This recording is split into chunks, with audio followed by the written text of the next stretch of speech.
a conocer ese Dios, a conocer ese Dios. Y yo quiero que se ponga de pie y vamos a hacer una oración.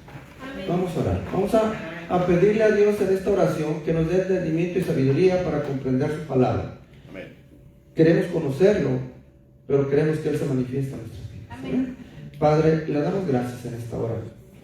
Se ha llegado el tiempo, Señor, de que usted hable en nuestros corazones, en nuestras vidas. Hoy, Señor, queremos llenarnos de su presencia. Que su Espíritu Santo nos ilumine, nos dé ese entendimiento, esa sabiduría, Señor, para poder acercarnos confiadamente al trono de su gracia. Recibir, Padre mío, esa unción de lo alto que pose nuestros corazones y que nos muestre realmente cuál es la grandeza, cuál es la inmensidad, Señor, porque ese es el amor que usted le demuestra a esta humanidad, Señor. Pero queremos conocerle para poder entender ese amor tan grande que cubre no solamente nuestras vidas y no solamente aquellos que confían y han creído en usted, sino aún aquellos, Señor, que están fuera de ese amor porque no han querido, Señor, o no han podido, Señor, conocerle. Pero hoy estamos en casa y queremos que usted nos dé ese entendimiento y esa sabiduría para poder, Señor, que en nuestro corazón poder discernir su palabra y entender ese amor tan grande que usted tiene para nosotros. Igualmente transmitimos esta palabra a aquellos que ven estos videos, Señor, que sigan disfrutando de esta palabra y que siga siendo de bendición para ellos.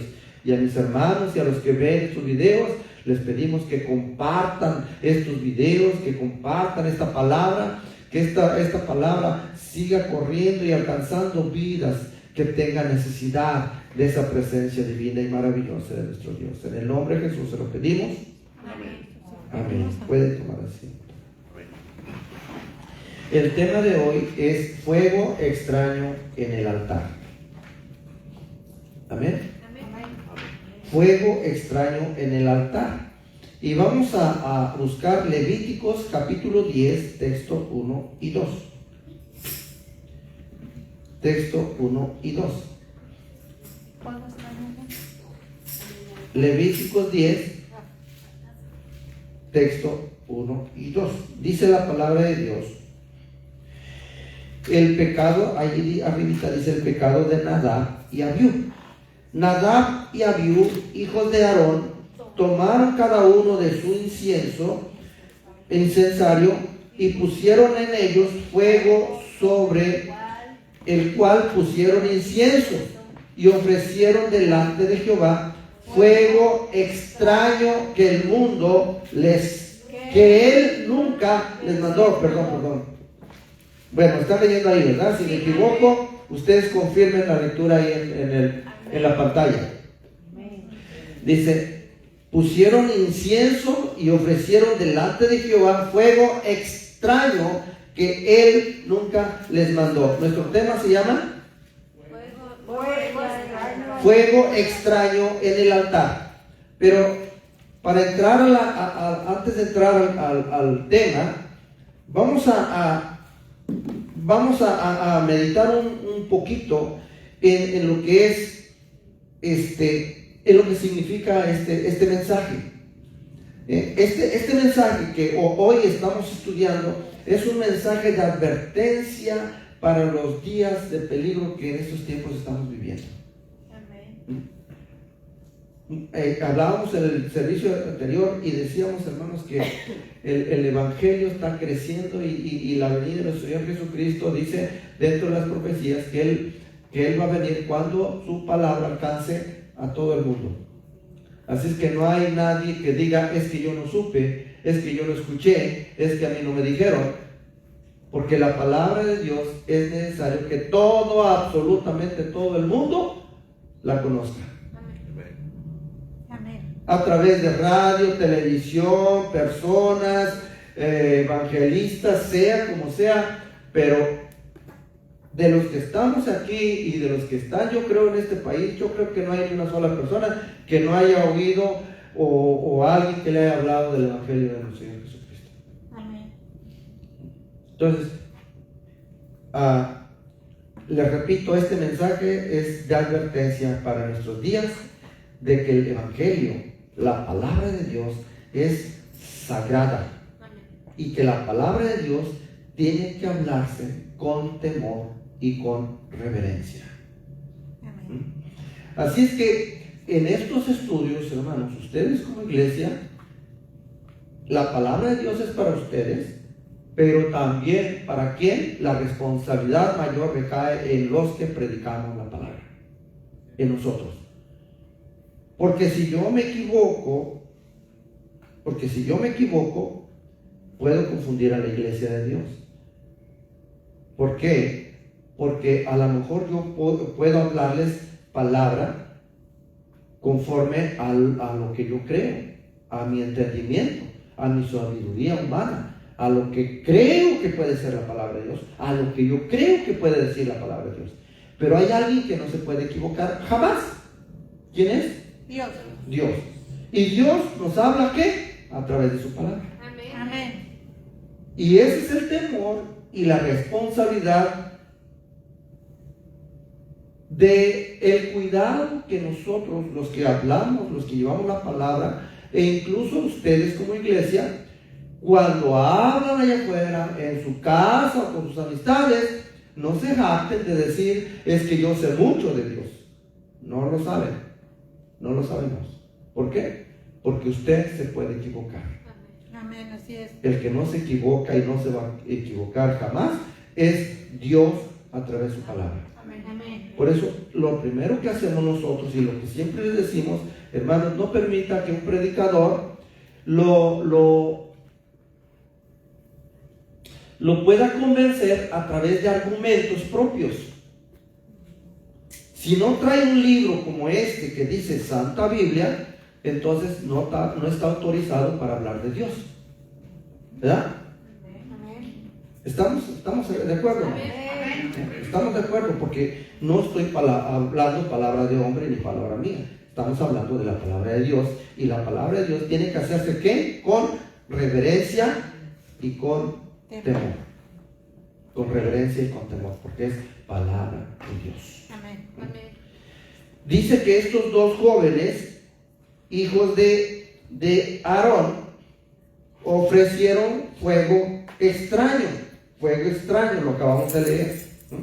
Ofrecieron fuego extraño, y luego que salió fuego delante de Jehová y los destruyó. Murieron los jóvenes. Pero vamos a ver qué significa el fuego en la Biblia. En el Antiguo Testamento, Dios tenía que bajar del cielo para hablar con su pueblo. Y en su santidad no podía estar entre un pueblo en pecado. ¿Por qué? Porque Dios es santo. Él ama al pecador, pero aborrece el pecado. Entonces, no podemos presentarnos delante de la presencia de Dios llenos de pecado, porque Él es santo. Amén. Nos ama, pero no ama lo malo que yo hago. Me ama a mí. Si yo estoy perdido, Dios me ama a mí, los ama a ustedes, pero no ama lo que yo pudiera hacer fuera de su casa y no tuviera temor de Él. Si yo lo respeto aquí, tengo que respetarlo allá y donde quiera que yo esté. Amén. Aleluya. Porque si no, no estoy cumpliendo con la palabra de Dios. Entonces, Él es santo, santo, santo, y no puede estar en un corazón impuro.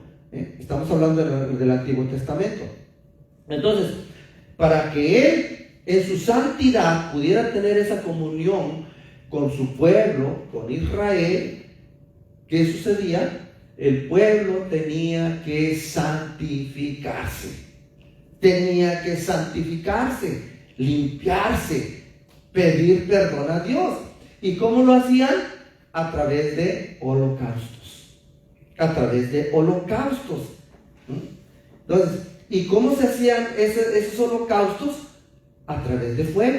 Vamos a ver Levíticos 6, 12 y 13. Levíticos 6,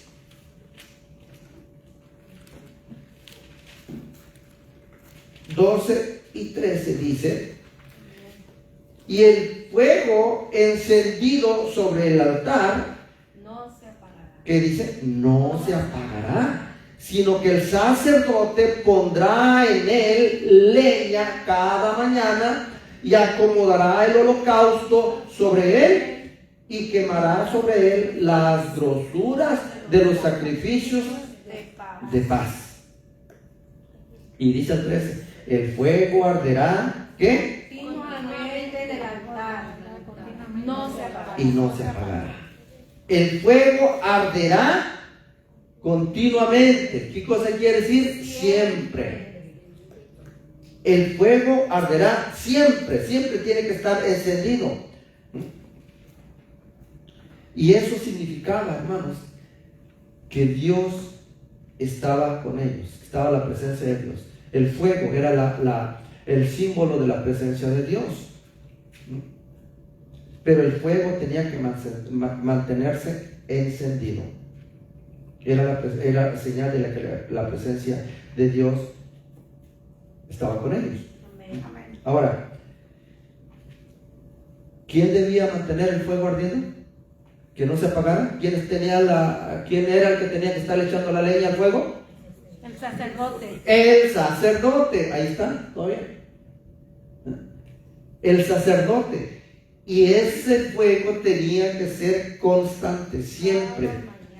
Levítico 6:12 dice: y el fuego encendido sobre el altar no se apagarán, sino que ¿quién? El sacerdote pondrá en él leña cada mañana y acomodará el holocausto sobre él y quemará sobre él las grosuras de los sacrificios de paz.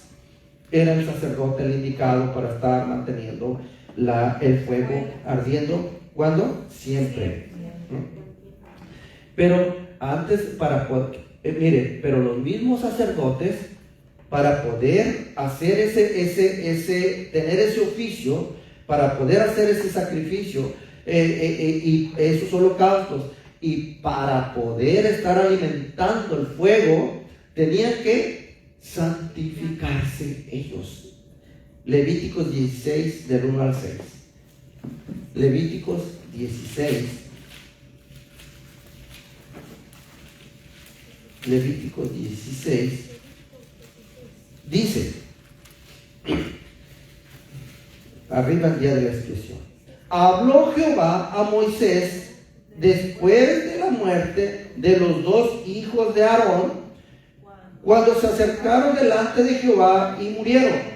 Y Jehová dijo a Moisés: di a Aarón tu hermano que no en todo tiempo entre en el santuario detrás del velo delante del propiciatorio que está sobre el arca. ¿Para qué? Para que no muera.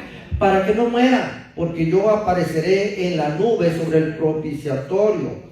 Con esto entrará Aarón en el santuario con un becerro para expiación y un carnero para holocausto. Se vestirá la túnica santa de lino, y sobre su cuerpo tendrá calzoncillos de lino, y se ceñirá el cinto de lino, y con la mitra de lino se cubrirá. Son las santas vestiduras, con ellas se ha de vestir después de lavar su cuerpo con agua. Y de la congregación de los hijos de Israel tomará 2 machos cabríos para expiación y un carnero para holocausto. Y hará traer Aarón el becerro de la expiación que es suyo, y hará la reconciliación por sí y por su casa. Pero dice el 17, mire, ahí mismo, adelantito en el 17, texto 17: ningún hombre estará en el tabernáculo de reunión cuando él entre a hacer la expiación en el santuario, hasta que él salga y haya hecho la expiación por sí, por su casa y por toda la congregación. Toda la congregación de Israel. ¿Quién era el único encargado de hacer los sacrificios a Dios? El sacerdote. Era el sacerdote. ¿Y qué tenía que hacer? Santificarse para entrar, para poder estar frente al que es santo, santo, santo. Tenía que santificarse, tenía que limpiar su ropa, tenía que limpiarse él, tenía que estar limpio por dentro y por fuera, alma, corazón y cuerpo. Santidad total en la persona que iba a efectuar el holocausto a Dios. Solamente de esa manera podía haber comunión entre Dios y el hombre. Y la congregación, la iglesia o todo el pueblo no tenían derecho a acercarse. ¿Por qué? Porque a causa del pecado. Solamente era ¿quién? Aarón. Era el sacerdote. Ni siquiera sus hijos podían entrar. Y Aarón tenía que hacerlo solamente cuando Dios se lo demandara. Todos estos requisitos Dios se los puso a través de las tablas de la ley a Israel.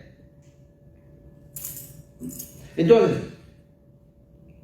la ley de los sacrificios era la ley de los sacrificios. Levíticos 16, 1 y 2 dice: y hablando Jehová a Moisés, ahí mismo, estoy ahí mismo.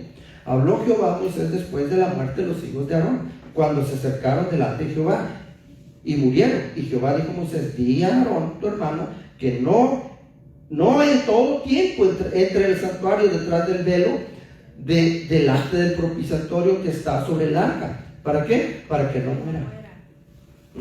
El mismo Aarón, el sumo sacerdote que efectuaba los sacrificios, no podía entrar a la hora que él quisiera, hasta que Dios se lo demandara. Esa era la ley que Dios les puso. ¿Por qué? Porque era la única forma de que Dios pudiera hablar con ellos. ¿Por qué? Por la santidad que representa a Dios. Por la santidad que representa Dios. Y no lo representa lo que es, ¿verdad? Por la santidad que es Dios. La ley, Dios se la dio a Moisés y la escribió, ¿en dónde? En 2 piedras, ¿verdad? ¿Sabemos eso? Amén. Dios le dio la ley para Israel, se la dio a Moisés y la escribió en 2 piedras. En las primeras las quebró porque se enojó por el becerro de oro que estaban haciendo el pueblo cuando llegó, después de 40 días que estuvo en el monte Sinaí. Y va y regresa y Dios le da otra vez la ley. Entonces, pero la ley escrita en piedras, la ley fue escrita en piedras.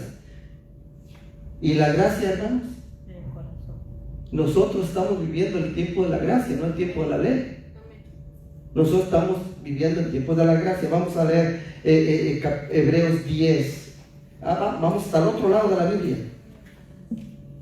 Hebreos 10, 16. Hebreos 10, 16 dice: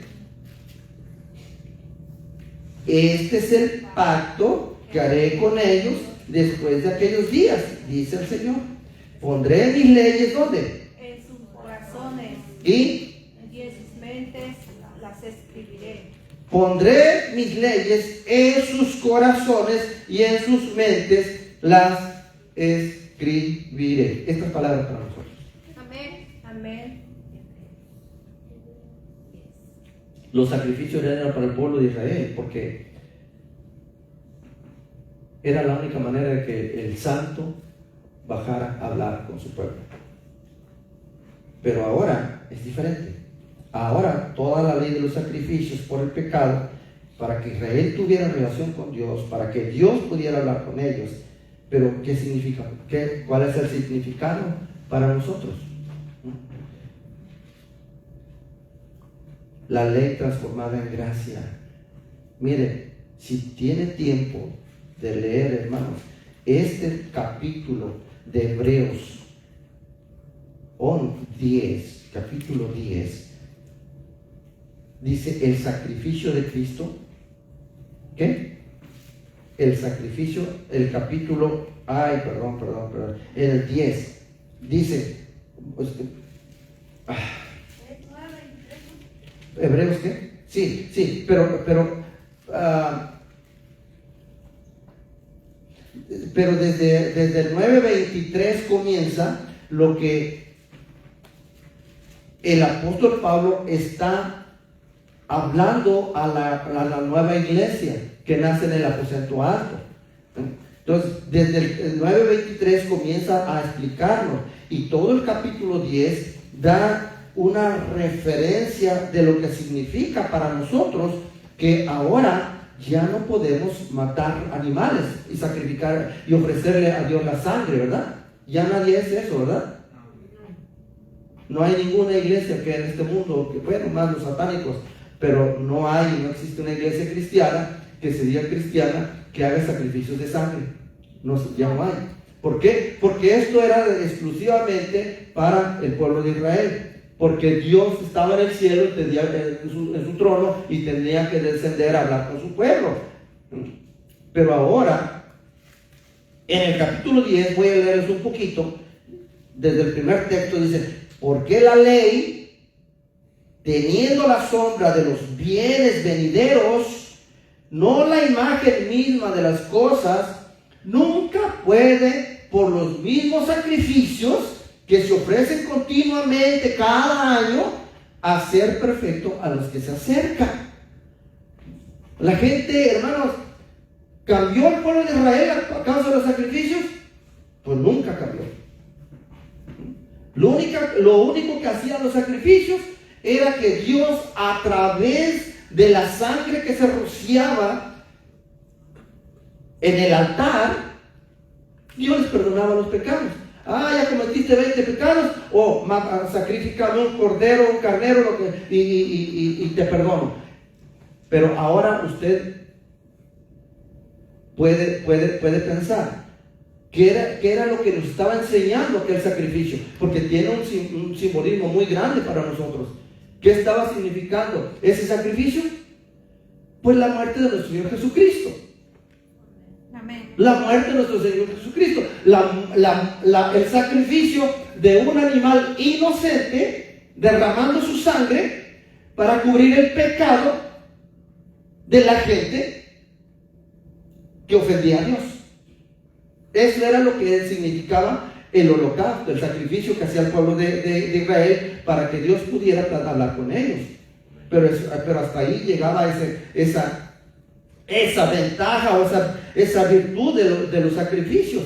Pero ahora ahora estamos leyendo en Hebreos, pero dice, porque la ley, teniendo la sombra de los bienes venideros, la sombra, pongan atención, hay que leerlo y entender lo que estamos leyendo.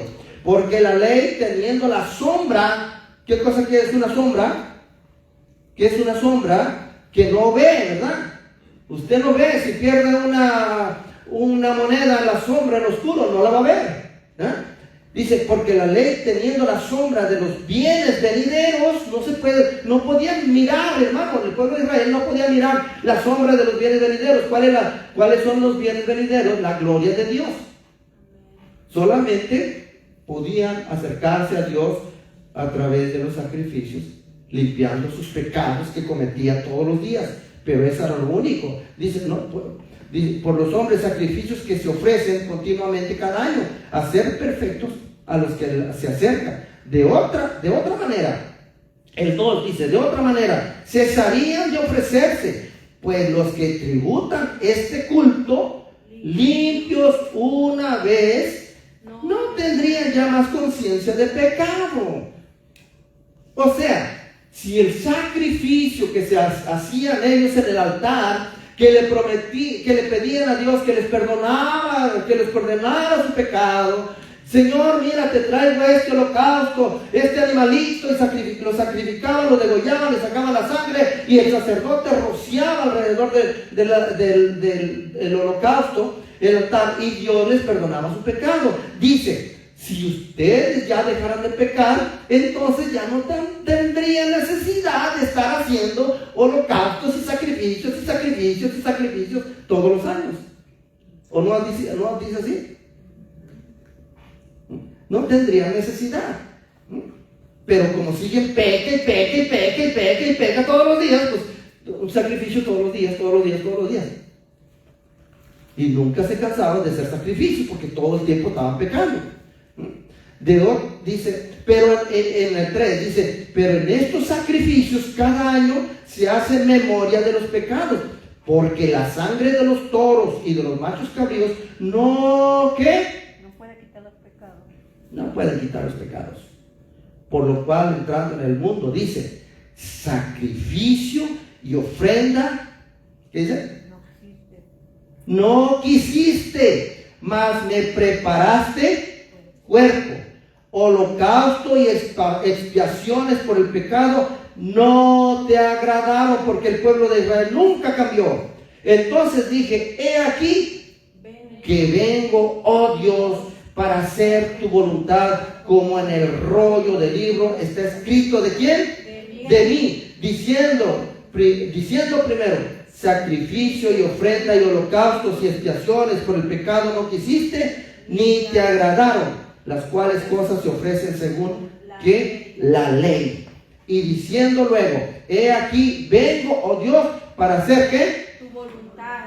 Quítalo primero, para establecer lo último. ¿Qué es primero? El Antiguo Testamento, la ley de Moisés, que no dio resultado. El pueblo de Israel nunca cambió su corazón. Pero ahora viene Cristo, y Cristo dice, esa ley que está escrita en tablas,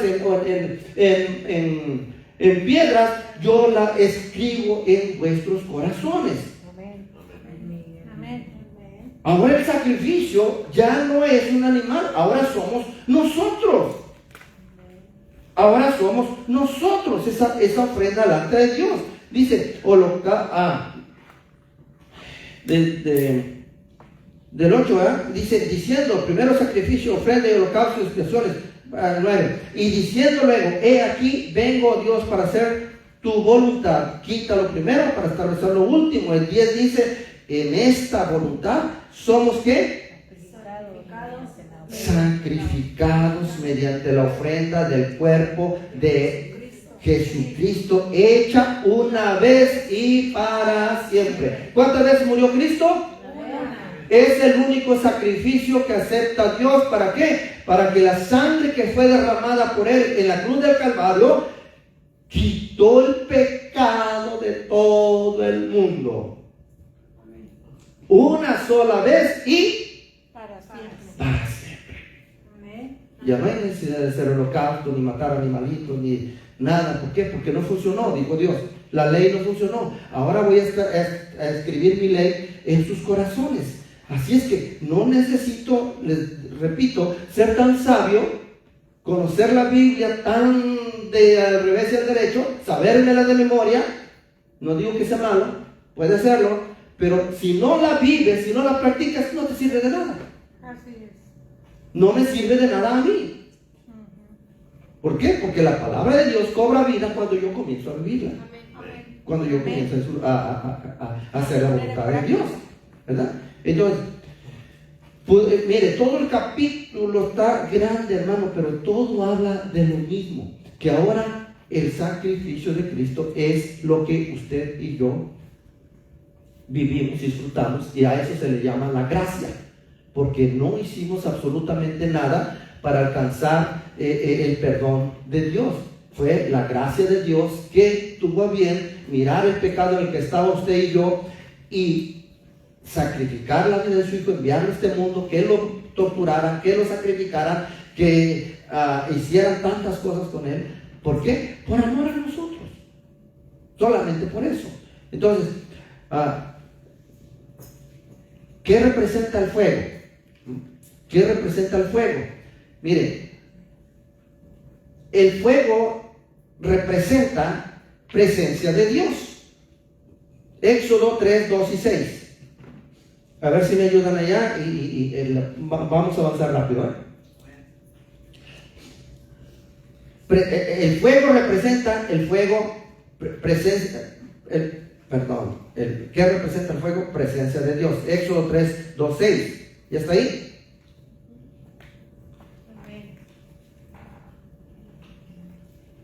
Y se le apareció, y cuando la abrió,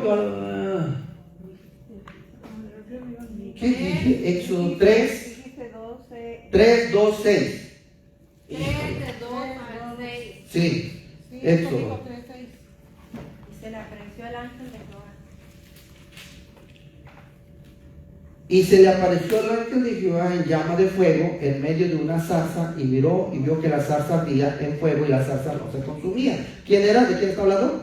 De Moisés, ¿verdad?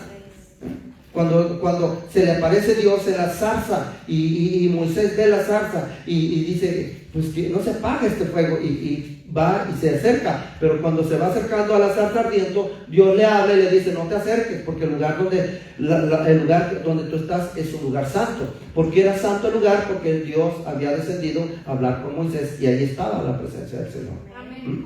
Entonces, Éxodo 19, 18. Éxodo 19, 18. Dice, todo el monte Sinaí humeaba porque Jehová había descendido sobre él en fuego, y el humo subía como el humo de un horno, y todo el monte se estremecía en gran manera. Entonces, ¿qué cosa está diciendo? Que donde Dios se presentaba se manifestaba a través de fuego, presencia de Dios. En el 13, 21 y 22, en el capítulo 13, 21 y 22, dice, y Jehová iba delante de ellos, ¿qué? De día en una columna de nube para guiarlos por el camino, y de noche en una columna de fuego para alumbrarlos, a fin de que anduviesen de día y de noche. Y nunca se apartó de delante del pueblo la columna de nube de día, ni de noche la columna de fuego. Entonces, ¿qué significa también el fuego, hermanos? Presencia de Dios. La presencia de Dios que te avisa. Si el fuego avanza, camina. Si la nube se mueve, camina. Pero si la nube o el fuego no se mueven, entonces tú tranquilo. ¿De qué nos está hablando? Que cuando usted y yo vamos a tomar decisiones, hermanos, que pueden dañar o cambiar nuestra vida, que son importantes, pidamos dirección a Dios. Pidamos dirección a Dios. Que no hagamos las cosas a mi manera. Voy a hacer esto y ahí va. No, es Dios el que va a tomar control de tus problemas, de tus necesidades, cuando lo hagas conforme a la voluntad de Él. Amén. Entonces, el fuego también representa la llenura del Espíritu Santo. Hechos capítulo 2, texto 3 habla de derramamiento del Espíritu Santo en el monte, en el aposento alto, ¿ya? Pero voy a avanzar, que también significa pureza, limpieza, santidad, todo lo que representa la santidad, hermano, para poder acercarnos a Dios, lo que hacían en los holocaustos. Malaquías 3, 2 y 3. Malaquías 3, 2 y 3, el último libro de la Biblia. ¿Ya lo tienen? ¿No es? ¿Qué dice? Malaquías 3, 2 y 3. Dice, ¿y quién podrá soportar el tiempo de su venida? ¿O quién podrá estar en pie cuando Él se manifieste? Porque Él es como fuego purificador y como jabón de lavadores. Santidad. El fuego, el jabón limpia, ¿verdad? Lo usamos para bañarnos, ¿verdad? Pero no es suficiente. Quedamos. A veces necesitamos unos 2, 3 enjabonadas ya para sentirnos ya como trastes, ya como que rechina el cuerito. Pero si nomás nos echamos una enjabonada al aire, se va, hermano, no queda bien. Entonces, pero el fuego, ¿eh? Pero el fuego no se le pasa nada, hermano. Entonces, como jabón de lavadores, pero como fuego también. Entonces, significa también juicio de Dios. Apocalipsis 20, 14 y 15. Apocalipsis 20, ¿qué dice? Ay, Dios, yo era bien bueno antes para leer la Biblia, para buscar citas bíblicas. Y miren, ¿ya lo tienen? Apocalipsis 20, 14 y 15.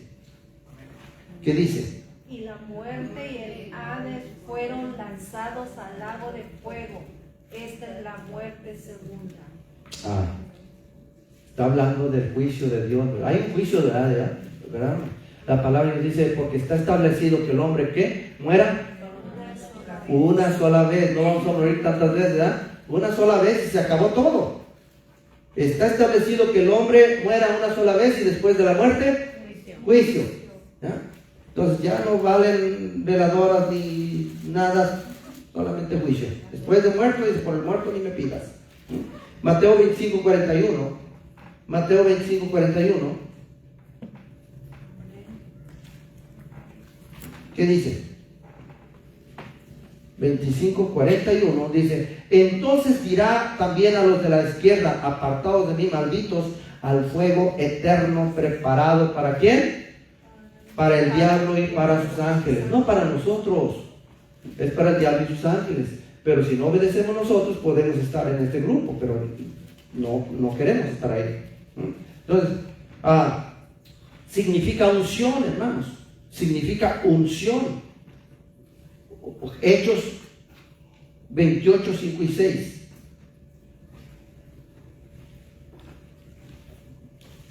Hechos 28,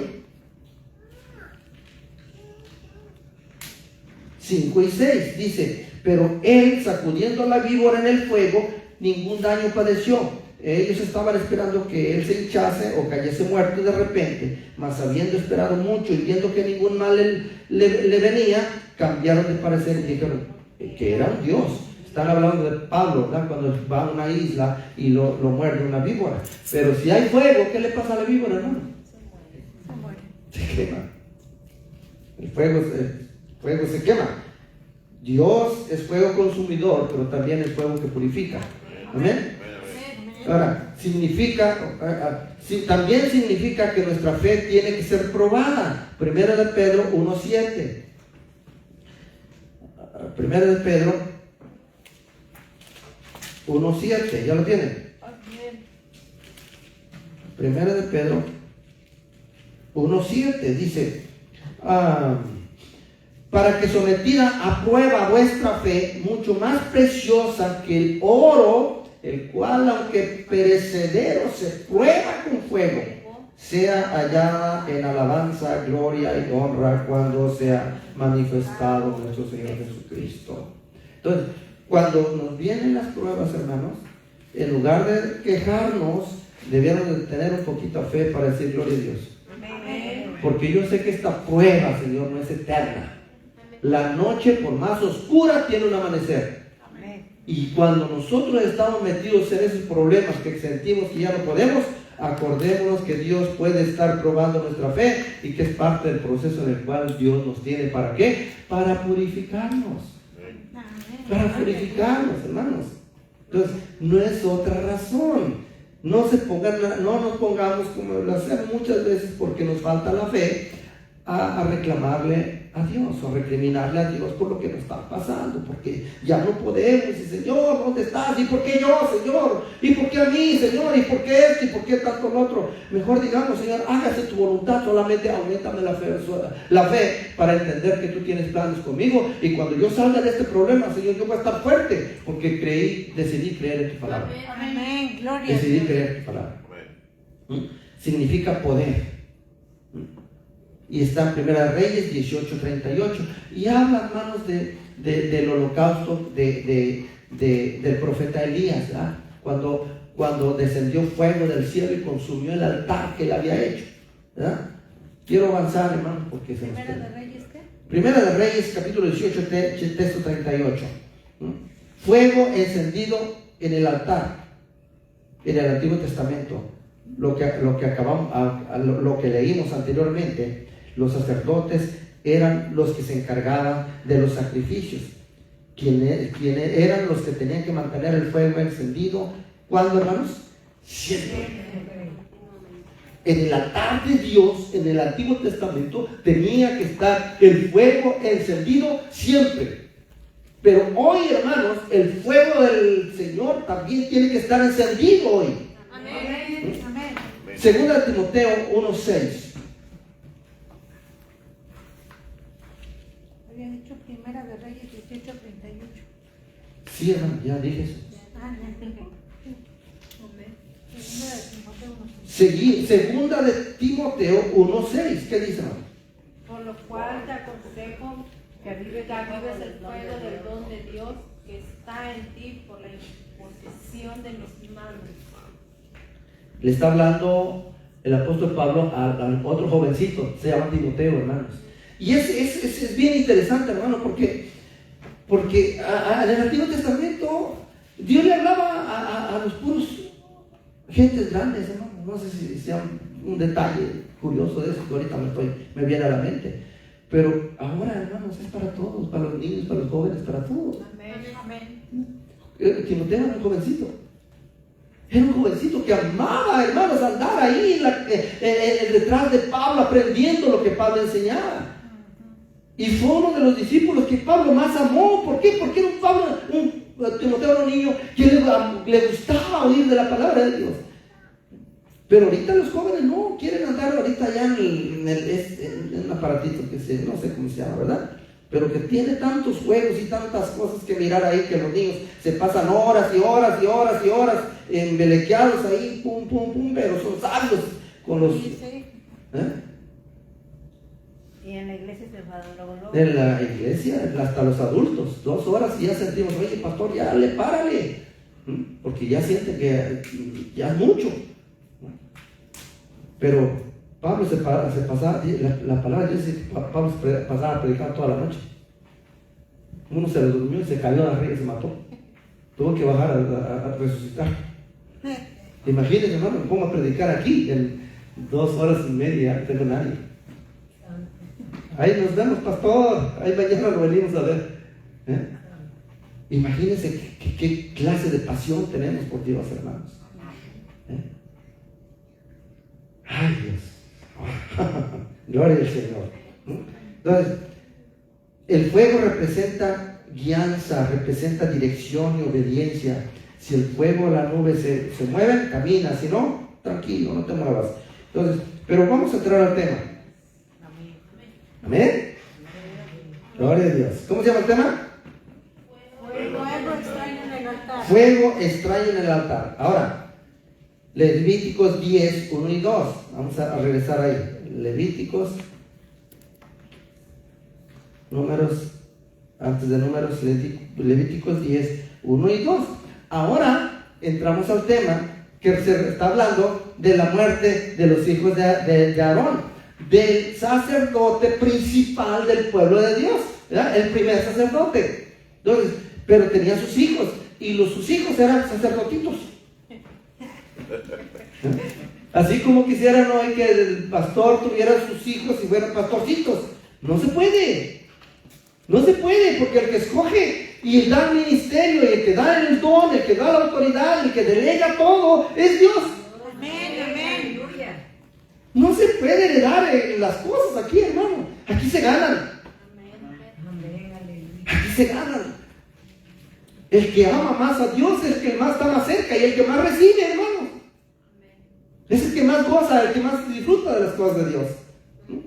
Por eso les digo, entre más cerca de Dios, más santidad, más deseo por las cosas de Dios.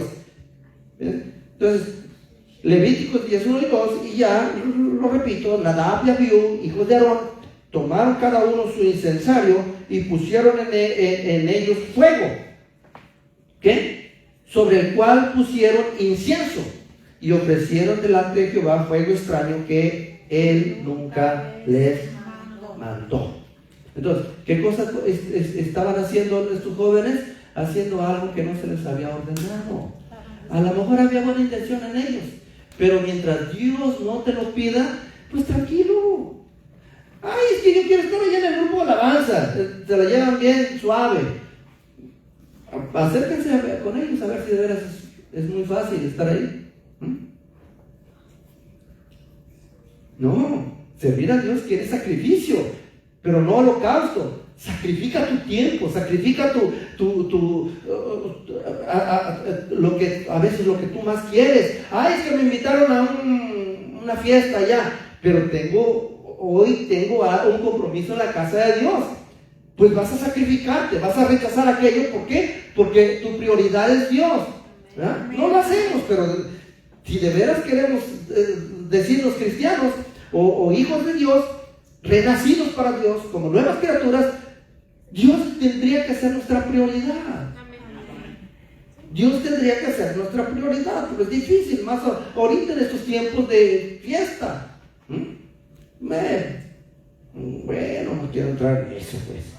Pero ahora podemos entender, hermanos, con todo lo que ya miramos, podemos entender lo que significó para estos jovencitos que Dios los hubiera castigado, que descendió fuego del cielo, los quemó y los mató, murieron. ¿Por qué? Porque no era el propósito de Dios. Lo que Dios le había dicho a Moisés: dile a Aarón que se santifique hoy, porque mañana yo haré maravillas en medio de mi pueblo.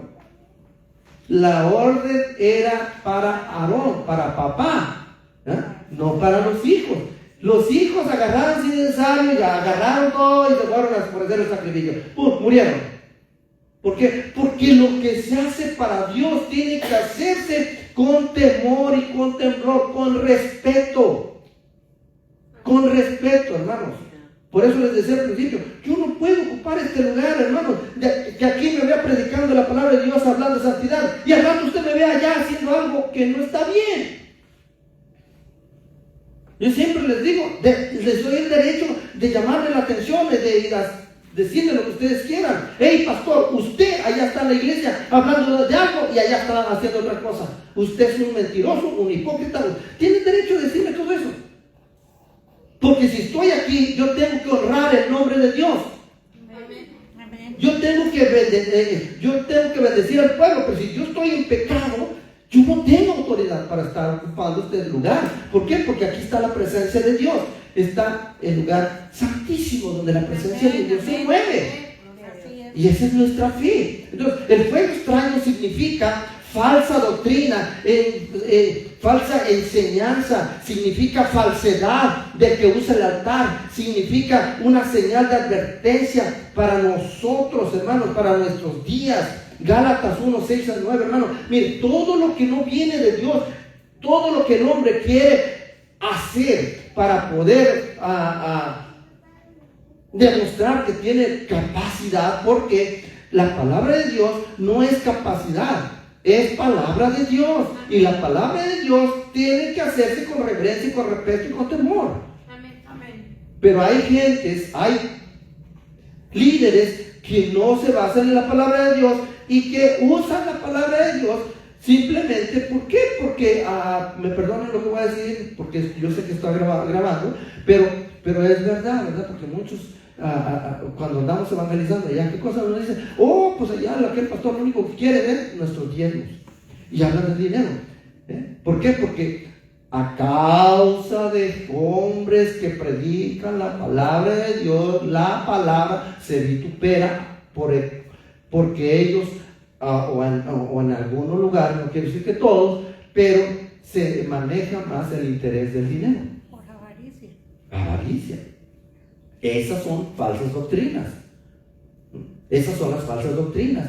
Otros que hacen cosas que no están en la palabra de Dios, pero que sabemos que muchas veces para que llegue la gente, pues hay que darle a la gente lo que la gente quiere, y muchas veces se les dice mentiras. Pero esto no es mentira, esto es palabra de Dios. Y yo no puedo hablar mentiras, ¿por qué? Porque no tengo autoridad para hacer eso, ¿no? Entonces, Gálatas 1, 6 al 9. Gálatas 1. ¿Ya está ahí? Ay, Dios mío. Gálatas 1. Ay, Dios mío, mi Biblia no tiene Gálatas.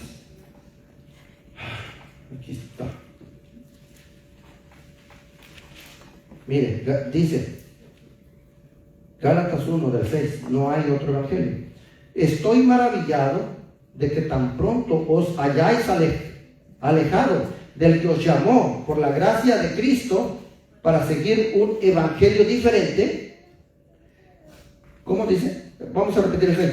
Estoy maravillado de que tan pronto os hayáis alejado del que os llamó por la gracia de Cristo para seguir un evangelio diferente.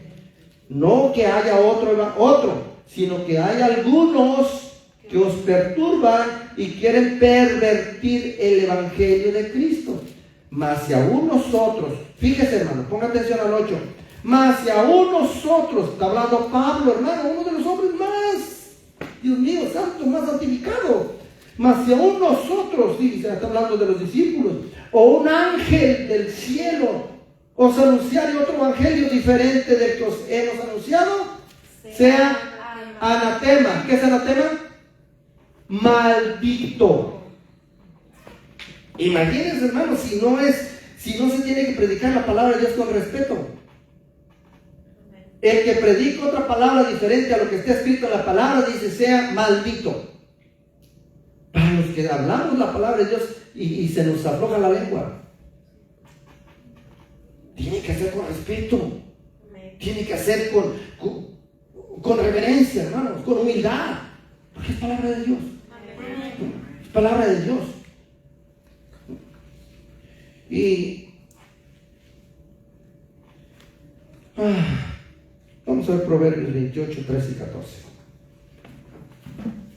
Proverbios 28. Adelantito de Salmos está Proverbios.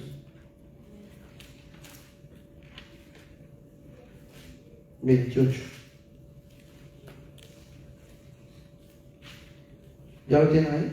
Amén. 28, 13 y 14.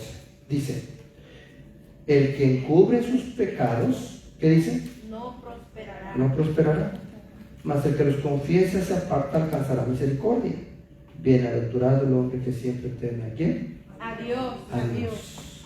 Maldito el hombre, dice Jeremías, maldito el hombre que confía en Dios. En el hombre y no confía en Dios. Y dice aquí, el que encubre sus pecados no prosperará, mas el que los confiese esa parte alcanzará misericordia. Bienaventurado el hombre que siempre teme a Dios. Pónganse de pie. Yo no sé si les sirvió esta enseñanza o no sirvió, hermano. Yo quiero decirles que esta palabra, para que yo la traiga a ustedes, primeramente tengo que pedirle permiso a Dios y confirmar que sea la voluntad de Él, porque Él es el que va a hablar a nuestras vidas. Cada vez que venimos a su casa estamos aprendiendo de Dios, pero que sean con corazones humildes, dispuestos a entender los planes maravillosos, hermosos que Él tiene para nosotros. A veces, hermanos, nos confundimos tanto que llegamos a dudar, hermanos, de ese Dios tan grande y maravilloso, que su brazo extendido de amor está con nosotros y que siempre va a estar con nosotros, hermanos. No importa lo que esté sucediendo en nuestras vidas, no importa las desgracias, no importa cualquier cosa, hermano, que estemos enfrentando, el amor de Dios, su brazo extendido, siempre estará cubriéndonos, hermanos. Y es algo que nos tiene que alimentar, nos tiene que motivar para no cansarnos, para no rendirnos, para seguir buscando su presencia cada día, hermanos, cada día tratar de acercarnos más a Él. Y que esta palabra haya sido de bendición para todos. Amén. Vamos a dar gracias. Padre, le doy